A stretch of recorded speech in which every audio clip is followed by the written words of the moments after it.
I am glad, therefore, that Ireland is moving in the mainstream of current world events.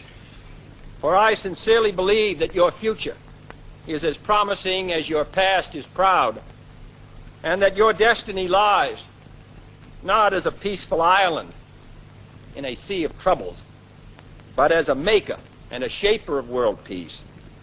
For self-determination can no longer mean isolation, and the achievement of national independence today means withdrawal from the old status only to return to the world scene with a new one. New nations can build with their former governing powers the same kind of fruitful relationship which Ireland has established with Great Britain, a relationship founded on equality and mutual interest.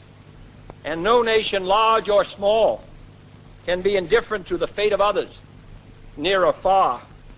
Modern economics, weapons, and communications have made us realize more than ever that we are one human family, and this one planet is our home. The world is large, John Boyle O'Reilly wrote.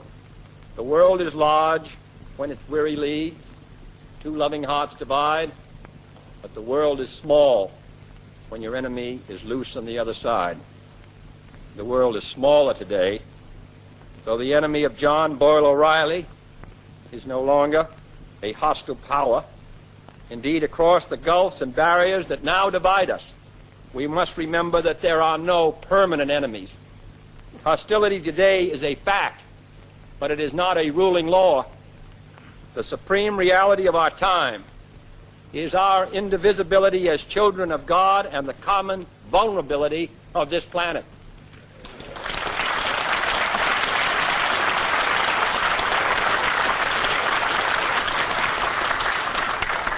Some may say that all this means little to Ireland.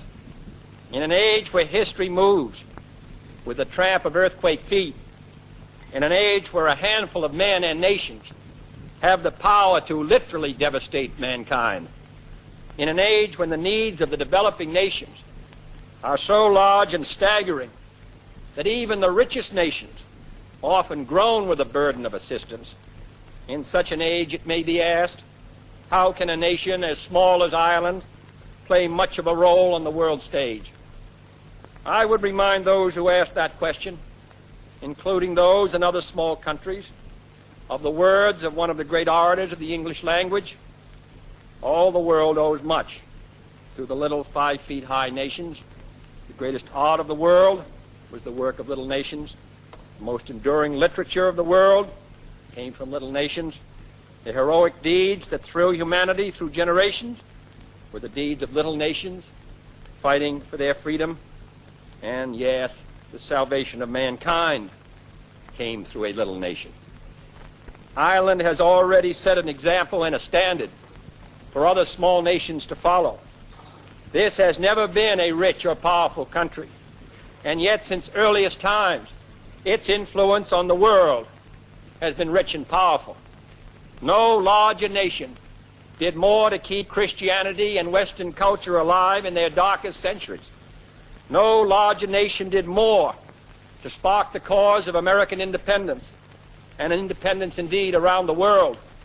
And no larger nation has ever provided the world with more literary or artistic genius. This is an extraordinary country. George Bernard Shaw, speaking as an Irishman, summed up an approach to life. Other people, he said, see things and say, why? But I dream things that never were, and I say, why not? It is that quality. It is that quality of the Irish, the remarkable combination of hope, confidence, and imagination that is needed more than ever today. The problems of the world cannot possibly be solved by skeptics or cynics whose horizons are limited by the obvious realities. We need men who can dream of things that never were and ask why not. It matters not how small a nation is that seeks world peace and freedom, or to paraphrase a citizen of my country, the humblest nation of all the world, when clad in the armor of a righteous cause, is stronger than all the hosts of error. Ireland is clad in the cause of national and human liberty with peace. To the extent that peace is disturbed by conflict between the former colonial powers and the new and developing nations, Ireland's role is unique. For every new nation knows that Ireland was the first of the small nations of the 20th century to win its struggle for independence.